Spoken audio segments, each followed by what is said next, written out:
எதிர்கட்சிகளை சொல்றத பத்தி நான் கவலைப்படல. அதுதான் அவங்க அரசியல். அவங்களை விடவும் மலிவான அரசியல் செய்யறார ஒருத்தர் யாரும் தெரியும் உங்களுக்கு. அவர் தான் ஒன்றிய பாஜக அரசு நியமிச்சிருக்கக்கூடிய நம்ம ஆளுநர் ரவி அவர்கள். ஆளுநர் மாளிகையில் இருக்கிற அவர் செய்யற வேலை என்ன தெரியுமா? திமுக ஆட்சி மேல அவதூறு பரப்புறார், திமுக மேல அவதூறு பரப்புவார், திராவிடத்தை பழிப்பார், சட்டங்களுக்கு ஒப்புதல் தரமாட்டார், இல்லாத திருக்குறளை அச்சிட்டு கொடுப்பார், தமிழ்தாய் வாழ்த்து அவமதிப்பார், நம்ம தமிழ்நாட்டுக்கு இருக்கக்கூடிய மாணவர்களை இழிவுபடுத்துவார்,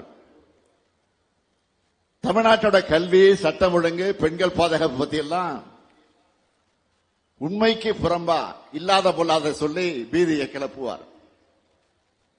இதை மட்டும்தான் அவர் செய்கிறார். இந்தியாவிலே தலை சிறந்த மாநிலமா தமிழ்நாடு இருக்கு.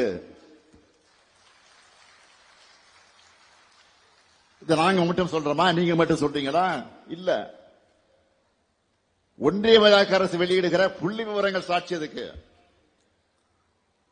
அது மட்டுமல்ல, இந்தியாவிலேயே பாஜக மாநிலங்களை விட தமிழ்நாடு எல்லா விதத்திலும் மிக சிறந்த மாநிலமாக இருக்கு. இதையெல்லாம் தாங்கிக்க முடியாம எரிச்சல்ல தன்னுடைய கோபத்தை புலம்பலா பொது மேடைகள்ல கொட்டி தீர்க்கிறார். பள்ளிக் கல்வியில இந்தியாவிலே தமிழ்நாடு 2வது இடத்தை பெற்றிருக்கிறோம்.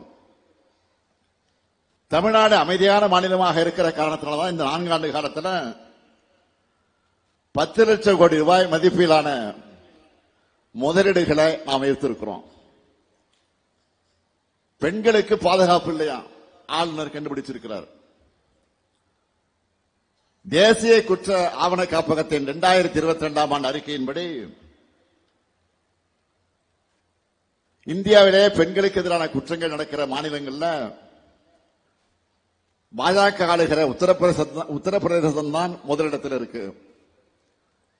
அதனால ஆளுநர் அவர்களை நீங்க கம்பு சுத்த வேண்டியது இங்க இல்ல, பாஜக ஆளக்கூடிய மாநிலங்கள் தான் இப்ப கம்பு சுத்தணும், தமிழ்நாட்டில் இல்ல.